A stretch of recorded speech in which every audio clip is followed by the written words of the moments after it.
The second postulate stated that for every measurable physical quantity, you have a corresponding operator in quantum mechanics. Now, the third postulate tells us, okay, or guides us how to apply these quantum mechanical operators in order to calculate the corresponding values of the physical quantity. Okay, first let us state the postulate. It is the possible of values of any physical quantity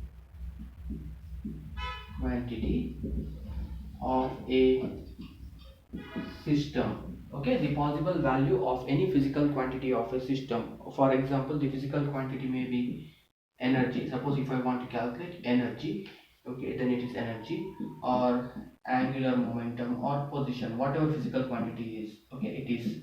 So if I want to calculate the what would be the possible value of a physical quantity of the system, okay, then it is given by the possible values are given by the corresponding eigenvalues, okay, by the eigenvalues a in the corresponding operator eigen equation a of psi is equal to a into psi. Okay, so if I want to calculate the value of a particular physical quantity, for example energy, if I want to calculate the energy of the system, how to calculate it, okay, that is given by the third postulate. So if I want to calculate, for example, the energy of the system, what I have to do is I have to solve the corresponding eigenvalue equation, okay, or the operator eigen equation. So since the quantity of interest is energy, I have to apply the corresponding operator on the wave function. Okay, so suppose the suppose the physical quantity is energy. Suppose the physical quantity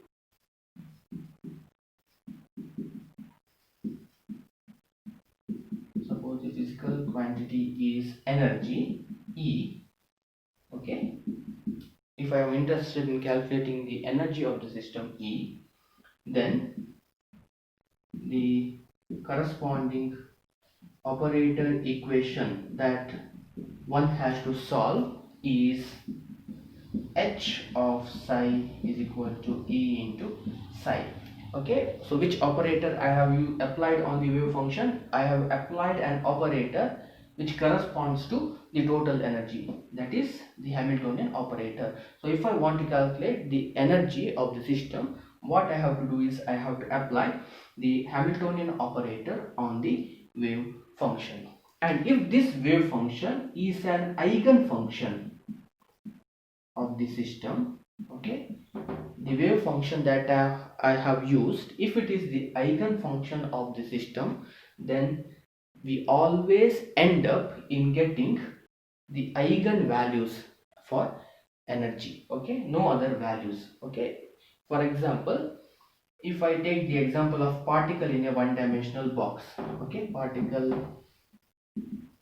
in a one-dimensional box, the energy of the particle in the one-dimensional box is n square h square divided by 8 m a square, and the wave function is psi n of x is equal to square root of 2 by a into sine n pi by a into x, okay, where n varies from 1 to 2 3 4 etc, okay, integral values. So you have infinite number of wave functions, infinite number of eigen functions representing the state of this particle trapped in a one-dimensional box. Why do you have infinite number of wave functions? Because I can substitute infinite values of n. For example, if I substitute n is equal to 1, I get one type of wave function. If I substitute n is equal to 2, I get another eigen function. Similarly, if I substitute n is equal to 100, I get another eigen function. So by substituting different values of n, it is possible to write different eigen functions. So in general, there are infinite number of eigenfunctions, or there are infinite number of states of the system, and each system or each state of the system is assigned with a particular energy, which we call it as eigenvalue of energy. Okay, so the lowest energy E1, okay, which corresponds to n is equal to 1, that is n square by 8 ma square. So E1 is one of the eigenvalue of energy, and it corresponds to wave function psi1 of x. The next possible eigenvalue of energy is E2, that is when n is equal to 2, which is 4h square divided by 8 ma square, and it corresponds to wave function psi2 of x, so on. So by substituting different values of n, I can calculate the eigenvalue of energy and the corresponding eigen function. So if I draw the energy level diagram, it looks like something like this. So n is equal to 1, 2, 3, 4, etc. with eigenvalues E1, E2, E3, E4, etc. represented by the wave function psi2, psi3, psi4, etc.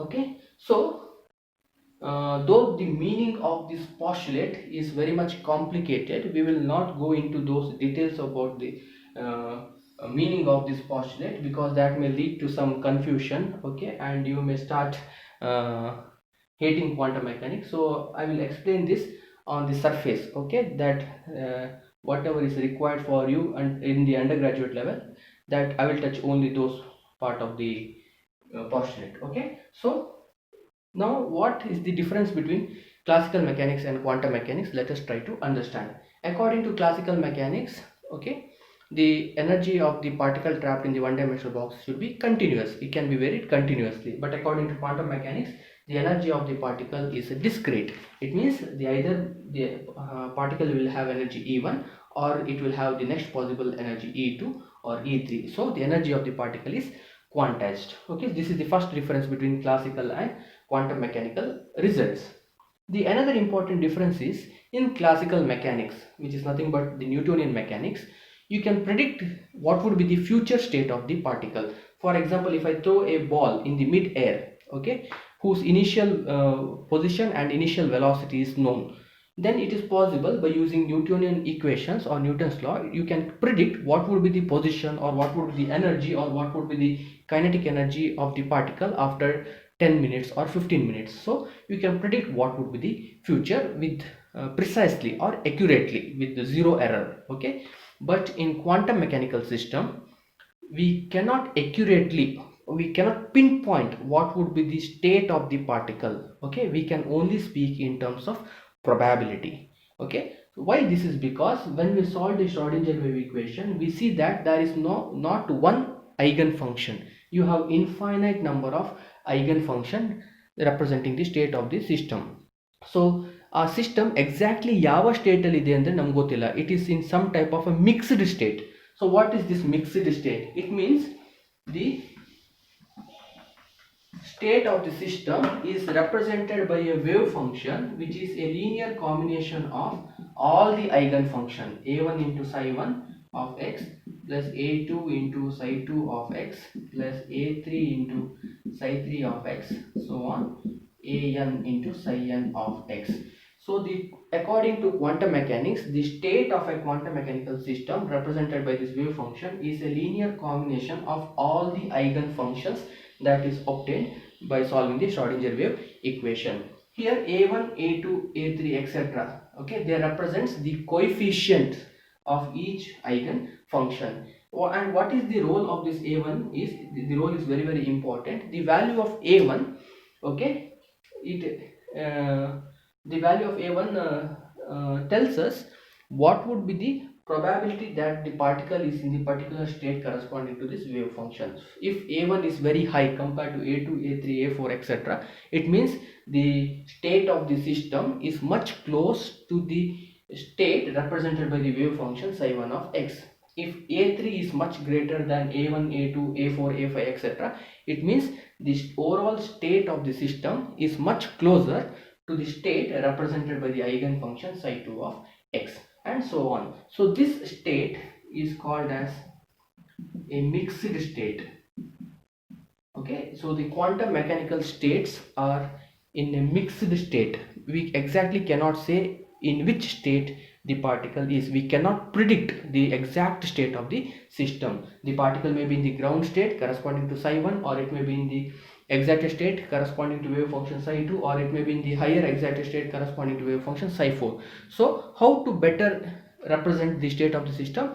It is better represented by a linear combination of all the possible eigenfunctions, and the value of a1 is a factor that decides which of these eigenfunction gives or contributes the highest to the overall wave function. Okay, so this is called as a mixed state, and in classical mechanics we do not have this type of state called as mixed state. In classical mechanics we have a well defined state, okay, or a definite state. Okay, we have a well defined state or a definite state. It means in classical mechanics or in Newtonian mechanics we exactly know what is the state of the particle, and so we can calculate accurately what is its energy or position or momentum. In classical mechanics, however, since the particle is in a mixed state or the system is in a mixed state, we cannot predict what is the exact state in which it is present, and therefore we cannot predict what would be its exact energy or momentum.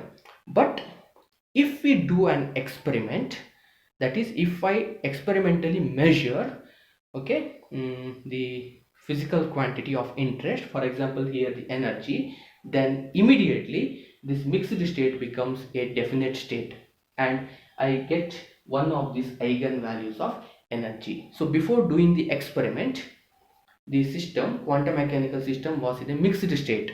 ಆ mixed state ಅಲ್ಲಿ ಇದ್ದಾವಾಗ ನಾವು exact energy ಎಷ್ಟು ಅಂತ predict ಮಾಡ್ಲಿಕ್ಕೆ ಆಗ್ತಾ ಇರಲಿಲ್ಲ. We can only speak in terms of probability. The probability that the particle is having energy E1 is this much. The probability that the particle is having energy E2 is directly proportional to A2. The probability that the particle's energy may be E3 is directly proportional to this coefficient A3. So before doing the experiment we were speaking in the language of probability, but once we do the experiment, okay, this probability collapses and the system becomes a well defined system. It means the particle either will be in one of the well defined state, either it will be in the ground state, or it will be in the first state, or in the second state, and we can calculate the corresponding eigen value. That is the meaning of the third postulate. So before doing the experiment we cannot predict the exact state and exact physical quantity, but once we do the measurement we get the value of the physical quantity, which will be the eigen value, no other value. We will only get the eigen value. And how to obtain that eigen value? We have to solve the corresponding eigen value equation. Okay, so for example energy, we solve the eigen value equation. H of psi is equal to E into psi, which is nothing but the Schrodinger wave equation. For example, if my physical quantity of interest is momentum, then I have to apply the momentum operator on the wave function. Okay, and the eigen value that I get is nothing but the momentum eigen value. So if I do the measurement, I can exactly calculate what is the momentum or what is the energy, which is nothing but the corresponding eigen value. But before doing the experiment I accurately cannot find out or predict what is the momentum or what is the energy. I can only speak in terms of probability. So in quantum mechanics the role of observer is very active. In classical mechanics the role of the observer is passive. Andre artha enu, the observer does not influence the state of the system in classical mechanics. Classical mechanics alli ಒಂದು particle move ಆಗ್ತಾ ಉಂಟು ಅಂತ ಇಟ್ಕೊಳ್ಳಿ, ಅದನ್ನು ನೀವು observe ಮಾಡ್ತಾ ಇದ್ದೀರಿ ಅಂದರೆ the state of that particle is not influenced by the presence of the observer. But in quantum mechanics the presence of the observer has a very important role. So the observer is very active in quantum mechanics. Before doing the experiment it was a probabilistic point of view, but once I do the measurement that probabilistic point of view collapses and it becomes a deterministic point of view. So a particle from a mixed state it collapses into what is called as a well defined state. Okay, so things may look so much confusing to you, so I suggest you not go into all the details. If you are interested you can learn about these things in detail, and if you have any doubts you can ask me later. So we are interested in only the statement of the postulates of quantum mechanics.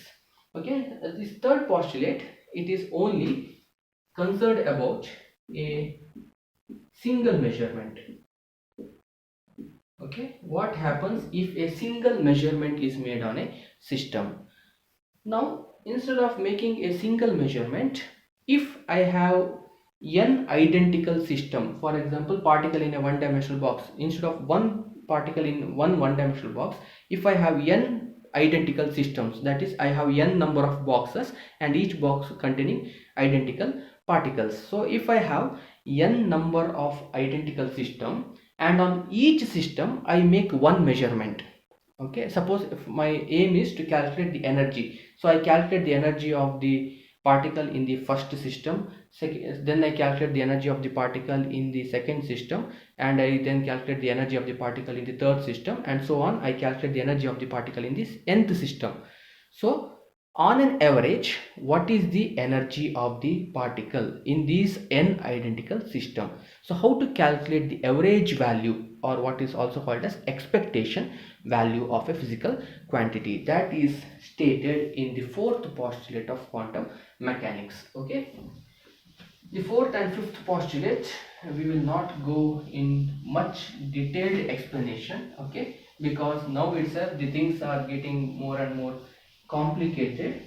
So I would rather keep the fourth and fifth postulate as simple as possible. Okay, so the fourth postulate of quantum mechanics tells us how to calculate the average value of a physical quantity if more than one measurement is made on a system. So the expectation value, that is the average value of a physical quantity of a physical quantity, okay, physical quantity I'll call it as A, it may be energy E or momentum P, whatever it is, of a physical quantity physical quantity m, where m may represent E, that is total energy, m may represent x, that is position, or m may represent P, that is momentum. So the average value of a physical quantity m, okay, of a system is given by m bar. M bar represents the average value or the expectation value of a physical quantity m. Okay, so m bar is equal to integration minus infinity to plus infinity psi star operator m corresponding to the physical quantity m into psi into d tau. Remember what is d tau? It represents the volume element divided by integration minus infinity to infinity psi star into psi into d tau.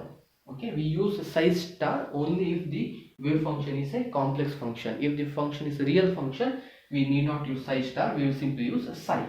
So this is the formula to calculate the average value of a physical quantity. So the limits of this integration, okay, they may be changed depending on the system.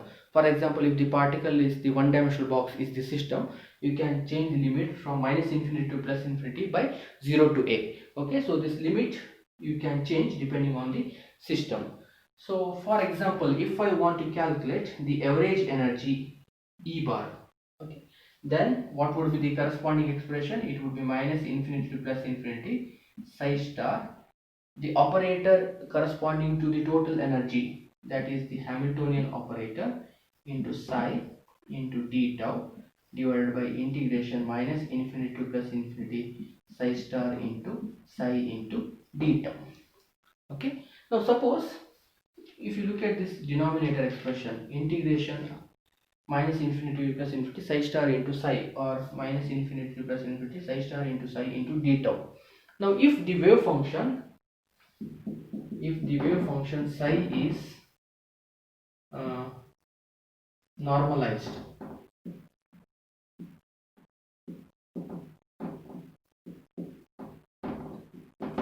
okay, if the wave function is normalized function, if it happens to be a normalized function, then the value of this integration in the denominator is known. Why? Because what do you mean by a normalized function? The normalized function is such that if I calculate the total probability using the normalized function, the total probability should sum up to 1. So the value of integration minus infinity to plus infinity psi star into psi into d tau becomes 1 if the function is normalized. So in such case, the average value is calculated using the function minus infinity to plus infinity psi star m psi into d tau. For example, energy E bar is equal to integration minus infinity to plus infinity psi star h psi into d tau. These equations are applicable if the wave function is normalized. If the wave functions are not normalized, we have to use this formula, and this postulate is highly helpful if we are making more than one measurement on the system. Okay, if we are making only single measurement on the system, we are guided by the third postulate of quantum mechanics. But if there are more than one measurement made on a system, or if there are single measurement made on n identical system, how to calculate the average value of a physical quantity, that is given by the fourth postulate of quantum mechanics. Okay, we will not go into the philosophical discussion about this postulate. We will keep it very simple, rather simple. The last postulate, okay, is the postulate concerned about the time dependent Schrodinger wave equation. Remember, most of the chemistry problems or the chemical systems,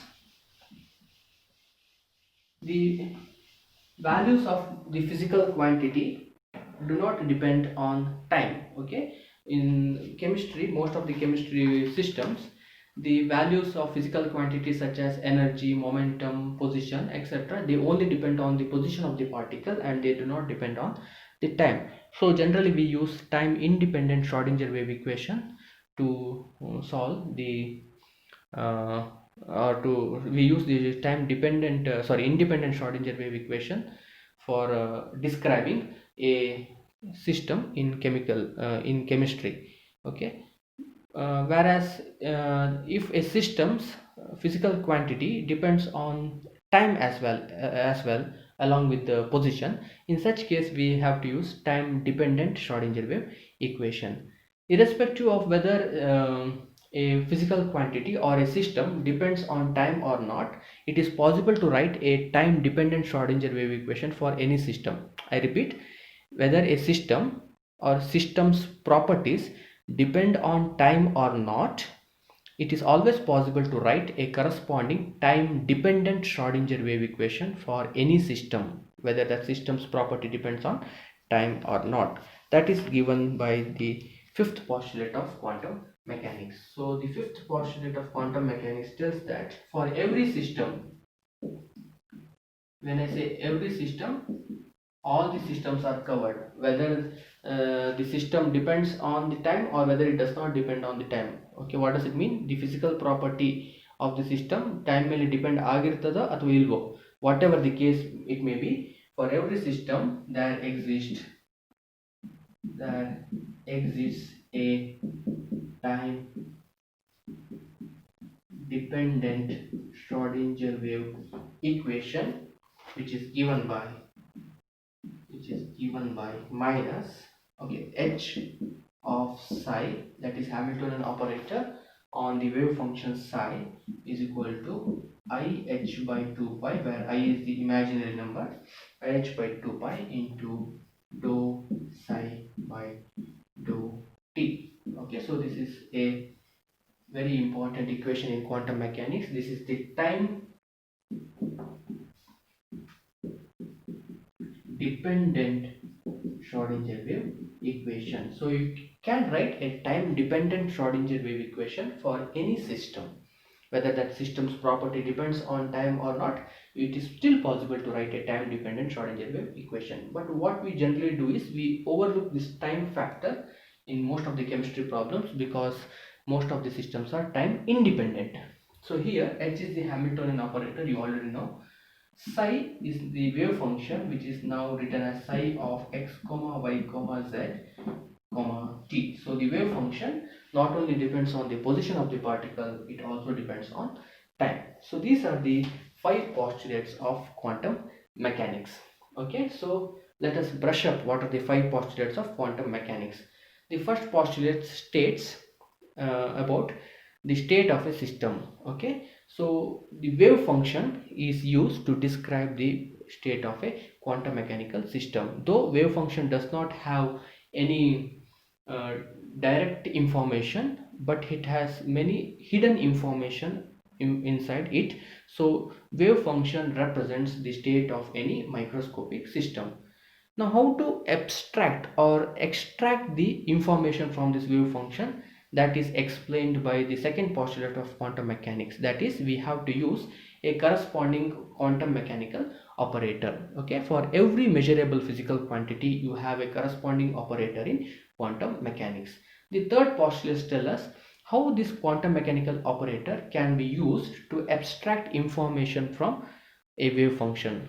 How we abstract or extract the information? We have to apply the operator on the wave function. If that wave function is the eigen function, we get the corresponding physical quantity in the form of the eigen value. For example, if I want to calculate the energy, I use the Hamiltonian operator on the wave function h of psi, and if that wave function happens to be an eigen function, then h of psi will be equal to E into psi, where E is the eigen value of energy. So if I am making only one measurement on a system, then measuring the value of a physical quantity, we will always end up in one of the eigen values.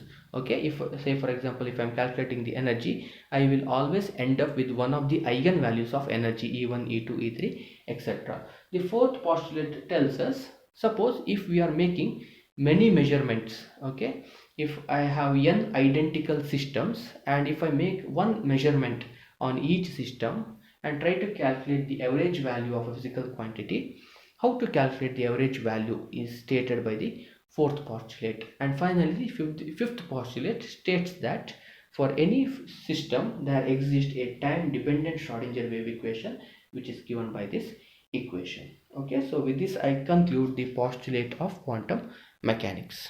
Thank you.